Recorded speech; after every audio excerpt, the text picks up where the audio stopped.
شي موبین صاحب که فکر وکړي زما اخرنی لایف و تا سره او تا له مې وویلې چې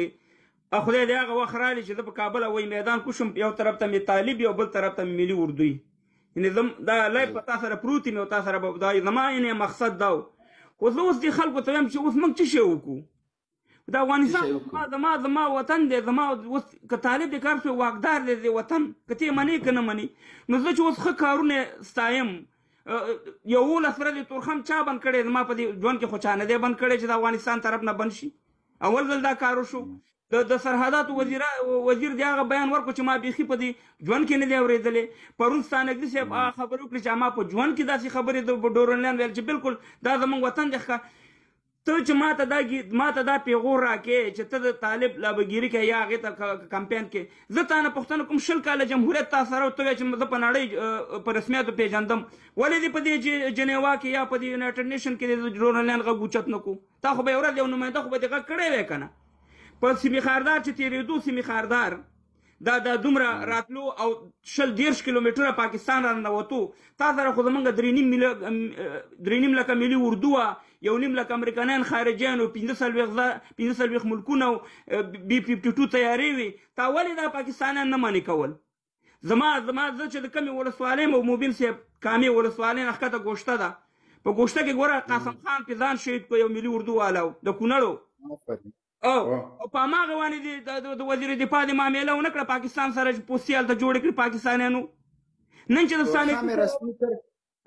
والي د ننګرهار والي هلته لاړه نه تورخم رسمي کرښه افتتاح نه کړله اوس د حقاني صاحب خبرې تاسې پرونی واورئ ستا ټول تقریبا 90% د جمهوریت ستا د حقاني صاحب سره په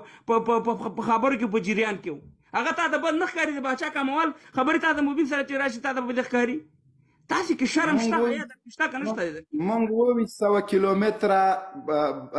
فرضي کرښه له پاکستان سره لرو په 2.5 کیلومتره سیمې خاردار تیر کړی 200 کیلومتره یې پاتې اوس جمهوریت لاړه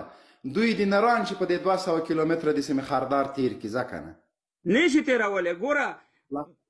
ګوره موبین صاحب مبارزه اسلامیت افغانیت هغې ته وایي چې ته د یو نظام خو ته ښه وي او بدو ته بد وي راځه چې کومې نیوکې ستا د اصلاح دپاره دي د افغانستان د جوړولو دپاره یې که ده سره زه ونه درېدم راځه سبا دلته مظاهره جوړه کړه په دې اروپا کې او یا تعلیمونه د خلاص کړي د جنکو مکتبونه د خلاص کړي که زه سره په اول سب کې ونه درېدم زه به بې غیرته یم خو زه دا نه کومه چې د بیرغ د لاندې یا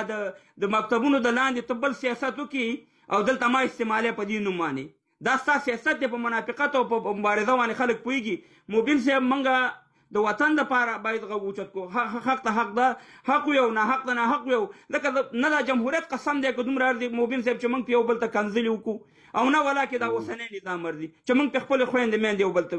او نه زموږ په طلا سملي او نه سي امیرحمان اشرف غني سملي خپل جواب به خدای ته ورکوو خو راځئ دغلته د یووالي ته کار وکړئ دغه ځوانانو ته زه وایم چې ای ځوانانو تاسې په کوم ځای روان استئ دا خو هغه خلک دي چې دا موبین صاحب یې درته قصې وکړې دا شیونه ما ټول په سترګو لیدلي دي په افغانستان کې دا هغه خلک دي هغه خلک چې په 1915 کې یوه موبین صاحب زه خبره کوم بخښنه غواړم چې دا اوس د تعلیم خبره کوي د مجاهد لیډرانو په 1915 شپږ کې په کابل کې د داود خان حکومت و تیزاب راواغسته د پانتون د جنکو مخې ته یې وشیندل دا اوس تعلیم د دغه غواړي چې ته جنکو ته مکتبونه خلاص کا دا هغه خلک دي چې د داود خان په خلاف باندې د پاکستان ټوپک راواغستو دلته یې وروره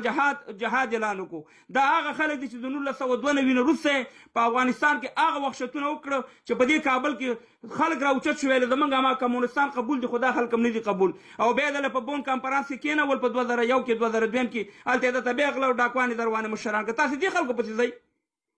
رښتونکي بچیانو د افغانستان پسې لاړ شي دا ټوله وایي کې خبرې دي دا غولۍ منګه هر یو ته احترام لرو قسم په خدای د افغانستان هر یو مشر وي که هغه د ملي اردو والا وي که هغه قماندان وي که هغه ملا صاحب هیبت الله وي که ملا عمر صاحب وي که ډاکټر صاحب نجیب وي که اشرف غني صاحب ټولو ته موږ باید متقابل احترام ولرو خو خبره دا ده چې باید په دې خلکو ونه غولېږئ چې دا دلته اوس ټیک ټاکونه او دې شیانو ته راغلي دا ټول هغه خلک دي چې دوی دغه په اخره کې چې په طالب باندې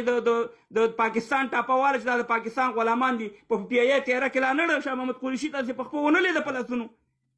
خدای ته وګورئ لږ رښتیا ته راشئ او په ما باندې شک 100 ځل شک وکړئ دا 100 ځل خلکو شکونه کړي الحمدلله خبرې مې رښتیا شوي لکه نن چې رښتیا شوي موبین صاحب ځان سره لایف کوم نور ملګرو له ټیم ورکړه بخښنه غواړم